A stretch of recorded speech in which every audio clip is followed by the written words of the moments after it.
O mundo precisa de amor. O mundo precisa de muito mais amor. Por que eu estou dizendo isso? Porque um dia eu fui uma pessoa que andava de maneira errada, caótica, maliciosa ou maliciosamente, para acompanhar a conjunção verbal. Um dia eu fui uma pessoa que andava trazendo dentro de mim uma carga imensurável de ódio, rancor, raiva de tudo e de todos, até que alguém me falou que um dia alguém teve coragem de morrer no meu lugar por aquilo que eu havia feito. E com a morte dessa pessoa, eu acabei encontrando a paz.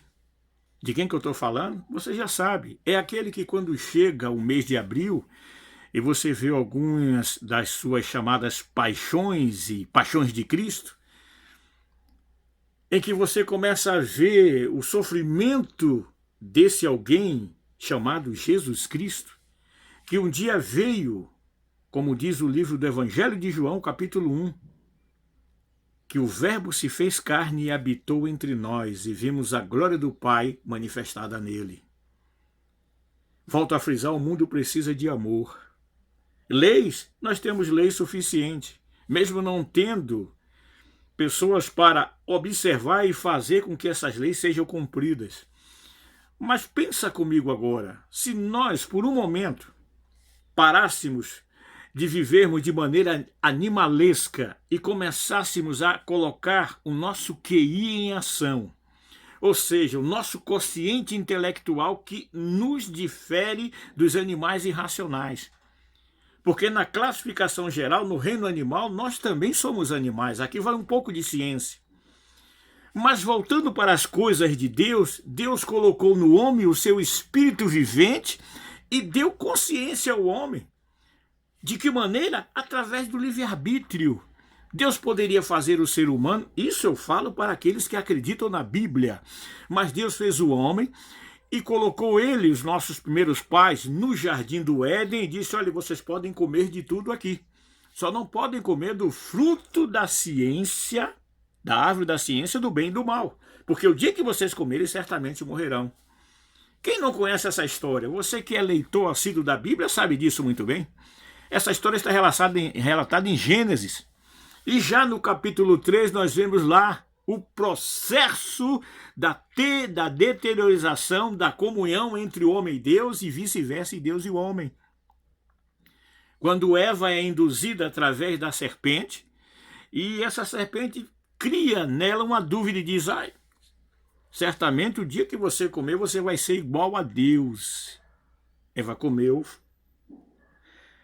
do fruto da árvore da ciência e do bem e do mal, é uma passagem até maçante. Talvez você diga, mas eu já ouvi essa conversa toda hora, isso é a história da carochinha.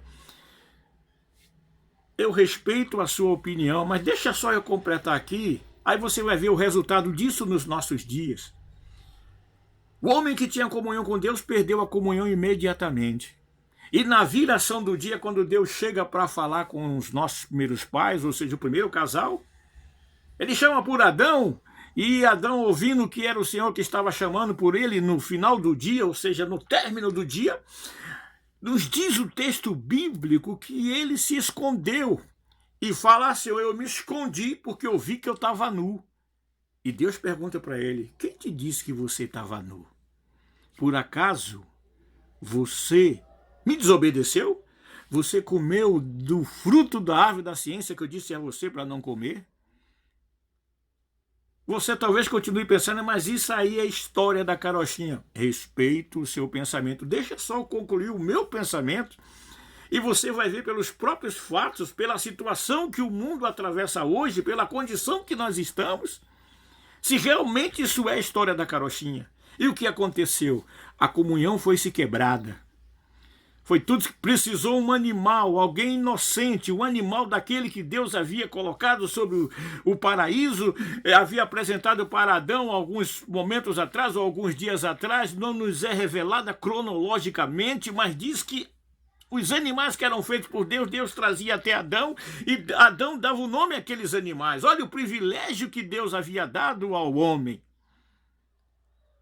E agora o animal teve que morrer. Por que esse animal teve que morrer? Para quê? Para cobrir as vergonhas dos nossos primeiros pais. Agora olhe para os dias atuais, vivemos em tempos difíceis, somos amantes de si mesmo. Aquele pecado que começou no Jardim do Éden, para você que acha que é a história da carochinha, continua vivo ainda hoje. Aquela serpente que era serpente, quando chega no capítulo 12 de Apocalipse, não é mais uma serpente, agora é um dragão, porque ela é alimentada todos os dias, a todo momento, todos os instantes, todo segundo, pelo ser humano através do seu pecado, do seu egoísmo, através da sua falta de identificação com o seu Pai, com o seu Criador maior, e esse é Deus. Então eu quero dizer para você, é hora de amar, ao invés de querer perseguir o nosso semelhante, faça tão somente se cumprir o que a Bíblia diz.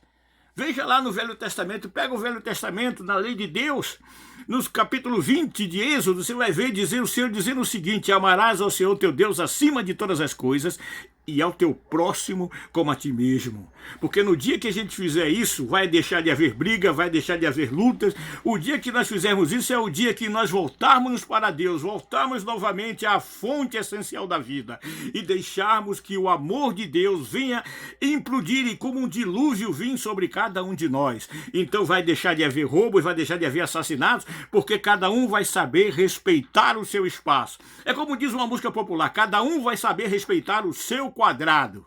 É o que eu estou dizendo aqui para você. Não estou querendo falar que você deve viver de uma maneira ou de outra.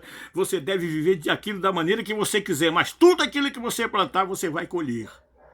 Então é o que eu digo a você. A hora é agora, aceitar a Jesus Cristo, deixar de lado essa vida de pecuinha, essa mesquinhagem, tudo aquilo que nos identifica com o mal, com o inimigo de nossas almas, e passarmos a refletir o amor de Deus em nossa vida. Que o Senhor em Cristo Jesus reflita e que você possa tomar a decisão que vai fazer de você uma nova criatura agora e para todo sempre. Amém, Jesus. Graças a Deus. Até a próxima. Amém, Jesus.